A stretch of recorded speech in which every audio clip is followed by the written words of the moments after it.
Arab ministers demand reversal of Trump Jerusalem decision. Arab foreign ministers on Sunday demanded that the United States rescind President Donald Trump's decision to recognize Jerusalem as Israel's capital, calling it a grave development that puts Washington on the same side as occupation and the violation of international law. In a resolution long on rhetoric but short on concrete actions, the ministers also called for the UN Security Council to adopt a resolution condemning Trump's decision, but acknowledged that Washington would most likely veto it. If the U.S. vetoes the resolution, the Arabs would seek a similar resolution in the UN General Assembly, Palestinian Foreign Minister Riyad Al-Maliki told a pre-dawn news conference in Cairo. A two-page resolution adopted by the emergency meeting, which began Saturday night, did not include any punitive actions against the United States, like a call for a boycott of American products or suspending or downgrading ties with Washington. It also appeared to fall short of matching the anger felt by Palestinians in the Gaza Strip and West Bank, which have seen 3 days of violent protests against Trump's decision. "We have taken a political decision not meant to reflect what is going on in the streets. Political work is responsible work," said Arab League chief Ahmed Al-Maliki. "Jerusalem has been occupied for 50 years. This is an extended battle, a battle that will be escalated," he told the news conference. Their resolution said the ministers would meet again within a month and held out the possibility that an emergency Arab summit would be held in Jordan to discuss Jerusalem. Trump's December 6 announcement on Jerusalem, and his intention to move the U.S. embassy there, triggered denunciations from around the world, with even close allies suggesting he had needlessly stirred more conflict in an already volatile region. Jerusalem's status lies at the core of the Israeli-Palestinian conflict, and Trump's move was widely perceived as siding with Israel.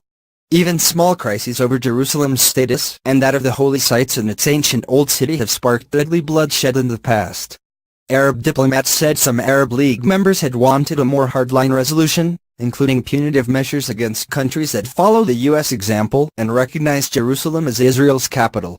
That was considered too radical by moderate Arab nations and eventually dropped, according to the diplomats who spoke on condition of anonymity, because they were not authorized to brief the media. But Al-Maliki, the Palestinian foreign minister, sought to play down differences, saying the meeting produced complete unity among Arab nations. "There were differences in assessment when we moved to specifying measures," he said. "But in the end we agreed on gradually escalating measures." Both Al-Maliki and Al-Maliki said Arab nations remained committed to a 2002 Arab peace plan that provides for recognition of Israel in exchange for lands occupied by Israel in the 1967 Middle East War. That plan is a key reference in the Middle East peace process, Al-Maliki told the news conference. Trump's decision, according to the Arab resolution, was illegal and a dangerous violation of international law. It's a dangerous development that places the United States at a position of bias in favor of the occupation and the violation of international law and resolutions. Israel occupied and later annexed the eastern part of Jerusalem in the 1967 Middle East War, declaring the holy city its eternal capital. Palestinians want that part to be the capital of their future state.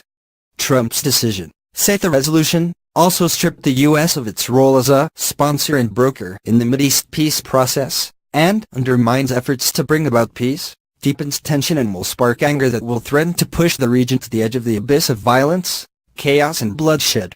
Their resolution adopted by the ministers reiterated that only the creation of an independent Palestinian state with East Jerusalem as its capital would end the Arab-Israeli conflict.